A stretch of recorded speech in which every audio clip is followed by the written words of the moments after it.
Video on solving by isolation. Our first example is x squared equals 4. Start by taking the square root of both sides, so you get x equals plus or minus the square root of 4. When solving for x and taking the square root, there must be a positive and negative root. So you get x equals plus or minus 2. Both 2 and negative 2 are solutions. You can check this by plugging it back in. 2 squared equals 4, and negative 2 squared equals 4. Number 2, x squared minus 1 equals 15. For this one, we're going to isolate the x squared first by adding 1 to the other side. So we have x squared equals 16. Then we can take the square root of both sides, which gives you x equals plus or minus 4.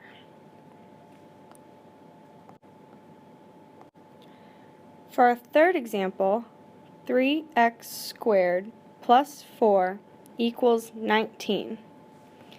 First, we'll subtract 4 from both sides.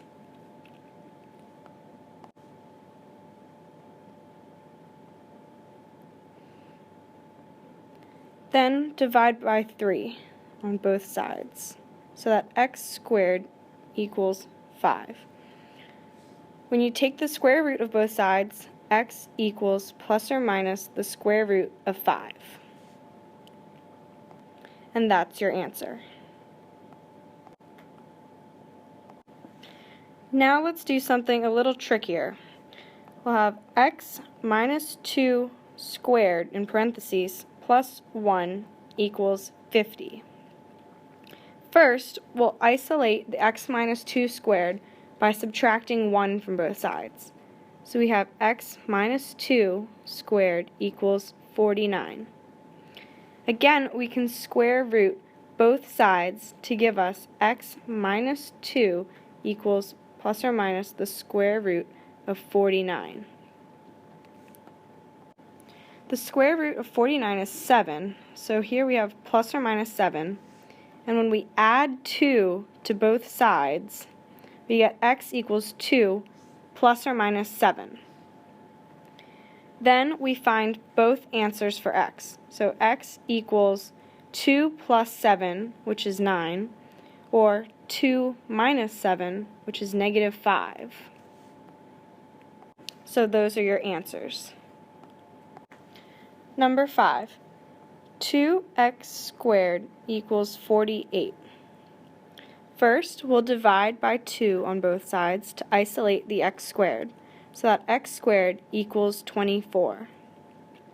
Then, we'll square root both sides so that x equals plus or minus the square root of 24. Now we can simplify the radical of root 24. First, to simplify radicals, we take the greatest common factors